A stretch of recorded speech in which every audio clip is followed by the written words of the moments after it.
അവർക്കും നമ്മുടെ ഫുട്ബോൾ വീഡിയോയിലേക്ക് സ്വാഗതം.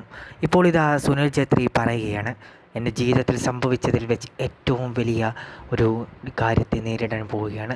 ബംഗളൂരു എഫ് സി എന്ന് പറയുന്ന എൻ്റെ രാജ്യവും അതുപോലെ തന്നെ ഇന്ത്യ എന്ന് പറയുന്ന എൻ്റെ രാജ്യവും ഒരുപാട് സന്തോഷിച്ചാണ് ഞാൻ മുന്നോട്ട് കൊണ്ടുപോയിരുന്നത്. പക്ഷേ ഇപ്പോൾ എല്ലാം പരാജയത്തിലേക്ക് വന്നുകൊണ്ടിരിക്കുകയാണ്. എനിക്ക് ഒരുപാട് സങ്കടമുണ്ട് ഇതെല്ലാം കാണുമ്പോൾ. കാരണം ഞാൻ കഷ്ടപ്പെട്ട് അധ്വാനിച്ചുണ്ടാക്കിയ ഓരോന്നും എൻ്റെ ടീമും എൻ്റെ എല്ലാം ആയിക്കോട്ടെ എല്ലാം നഷ്ടത്തിലേക്ക് നയിച്ചു കൊണ്ടിരിക്കുകയാണ്. അതുകൊണ്ട് എൻ്റെ കൂട്ടുകാരായ നിങ്ങൾ എല്ലാവരും എനിക്ക് വേണ്ടി പ്രാർത്ഥിക്കണമെന്ന് സുനിൽ ഛേത്രി പറഞ്ഞിട്ടുണ്ട്. അദ്ദേഹം തൻ്റെ ഡൗണായിരിക്കുന്ന ബംഗളൂരു എഫ് സിയെക്കുറിച്ചാണ് അദ്ദേഹം പറയുന്നത്. അദ്ദേഹത്തിൻ്റെ ബംഗളൂരു എഫ് സി എന്ന് പറയുന്ന ടീം ഒരുപാട് താഴ്ചയിലേക്ക് മടങ്ങിപ്പോവുകയാണ്.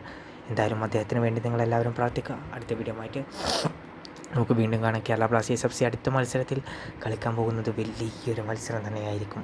എന്തായാലും കത്തിരുന്ന് കാണേണ്ടത് മാത്രമാണ്. അടുത്ത വീഡിയോ ആയിട്ട് വീണ്ടും കാണാമെന്ന പ്രതീക്ഷയിൽ എൻ്റെ പേര് അൻസിൽ. വീണ്ടും കാണാം.